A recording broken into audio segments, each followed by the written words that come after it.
Hi everybody and welcome to a special end of year 1 edition of ThursDev. My name is Luke and I am your host, one of the many members of this show and also the person in charge of all the show's video editing. In today's video, to celebrate 52 full weeks of content, instead of getting into the guts of video game development like our usual ThursDevs, I wanted to talk a little bit about our process, how we, 3 video game developers with full-time jobs and not a lot of time to get together and record, can bring you content every single day, and how we put together our show, if you and a group of your friends have an inkling to do the same.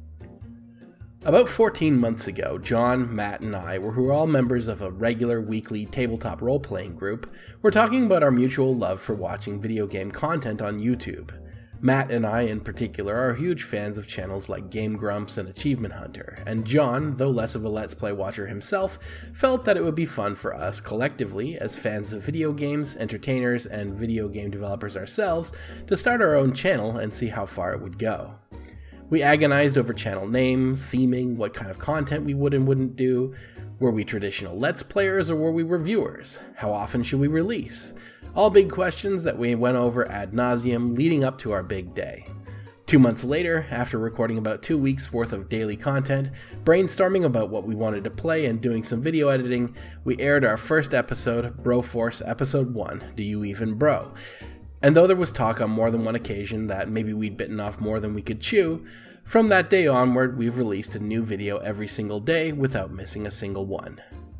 Like nearly any new venture that started on a lark, we experienced a number of growing pains. The first of which being that finding time to get all 3 of us into the same room to record was a lot of work. John and Matt are both married and have children, meaning that aside from work concerns, they had families to take care of and physical limits to how much energy they could fit into any given day. We attempted to carve out a block of time every other week, with the hope that we could record at least 2 weeks worth of content each time, roughly 3.5 hours of recording for our 15-minute episode structure, but timing was difficult and we almost missed dates more than a few times before reevaluating what we had time to do. Though we continued to record live together for a number of weeks following, our playthrough of the No Mercy mission of Left 4 Dead catalyzed the development of our current system, being an online game. Though my own video was far too choppy to make for any good footage, I developed a process to swap between player video, and by the time we started recording Ark Survival Evolved, with the exception of Broforce, we had migrated all of our content recording to a remote format. Since finishing Broforce, only Crawl, Gang Beasts, and Chiku have been recorded in person. As starting out YouTubers, we seeked out the most cost-effective manner by which we could all record on our computers individually, and we ultimately settled on a few great pieces of free software that I'd like to introduce here. For recording, though I originally used Fraps for my home recording on my old YouTube channel, for Level 0 NPCs we make use of Open Broadcaster software, a free open source video recording application that runs on basically any modern machine. With each of us using different video cards and a mix of NVIDIA and AMD, we wanted to ensure that we were using the same software so that we could get comparable quality on each video stream for multi-stream episodes like Ark, and later Overwatch and Grand Theft Auto 5. We were able to find a tutorial online that significantly increased the quality of local recording with OBS, and though our file sizes are on the large side, we decided from the get-go that a focus on high-quality video was what we wanted, and a chunk of our respective hard drives was worth the trade-off. When recording remotely, we go old school. We use Skype for communication so that we can hear one another while playing, but we use Audacity separately for recording audio tracks. Audacity is a free recording solution that allows us to individually record high-quality audio straight from our microphones and export them as audio files that can later be re-imported during the video editing process. The reason for doing this as opposed to one person recording game audio and Skype audio is twofold. Having separate audio tracks allows for better audio balancing, and over Skype, vocal tracks are lossy and have compression applied, lowering the audio quality. We may not have the sound quality of a YouTuber with a professional sound booth, but this means that at the very least, we can apply filters to the audio that we do record to keep the quality levels reasonable, and we're able to edit out coughs, family and pet interruptions, phone calls, and equalize volume much easier than if we had to contend with an inbuilt game audio as well. Game audio and Skype audio are isolated through a Donationware virtual audio cable and soundboard application called Voicemeeter Banana, which allows us to define separate audio outputs, allowing us to record game audio without Skype audio also piping through, an absolute must for our format. When recording, to set up, we synchronize our audio and video feeds using a number of methods, but the one that we rely on the most is usually dictated menuing, where we open a menu in the game while recording, and then switch through the menu while saying what we're doing, like so. Boop, beep, beep. Alright, visual sync. Okay. Here we go. Right, left.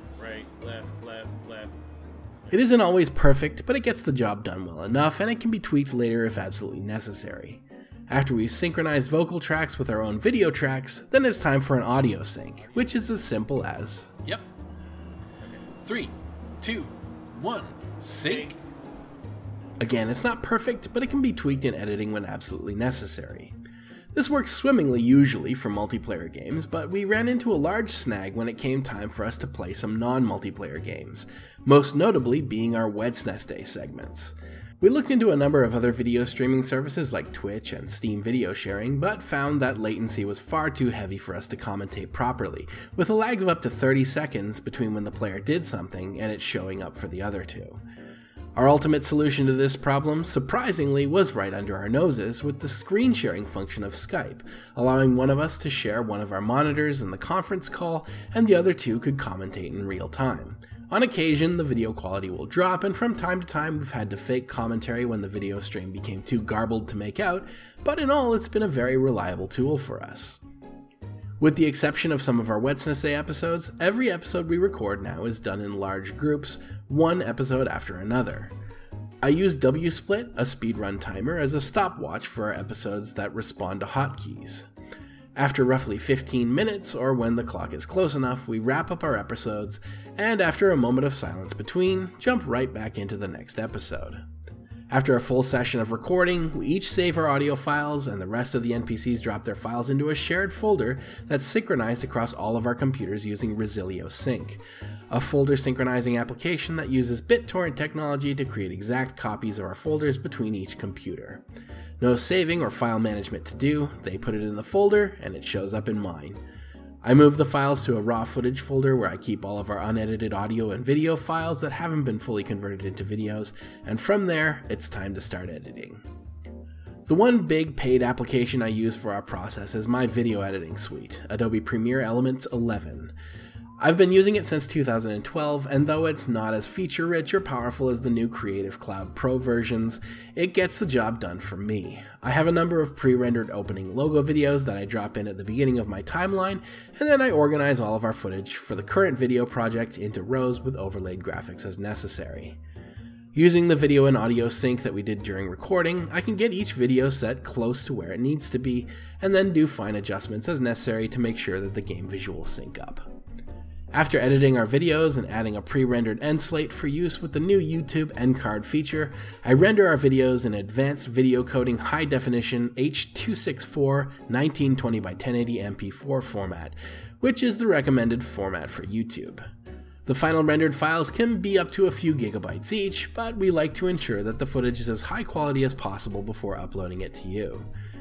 YouTube's upload procedure is extremely simple. Drag and drop, then I copy over titles, descriptions, and a large number of tags that I've already predefined to hopefully help us with our SEO, and we make use of YouTube's scheduled release function to make sure that each video uploads exactly when we want it, which would otherwise be impossible since all of us are at work doing our regular daily release timing at noon Atlantic time. Once the video is uploaded, I can put the final touches on by adding new end cards over my pre-rendered end slate, and when the time arrives, the video goes live and into your YouTube feed. And that leaves you with a regular old Plumbus. I hope that you enjoyed this little sneak peek this week into a large and dark and nerdy underbelly of our channel. This wraps up ThursDev for the Level NPCs Year 1, but we'll be back next week, as always, and back into the Gamedev talk. Thank you for watching, and I hope that I'll see you again right here, as always, next time. Take care.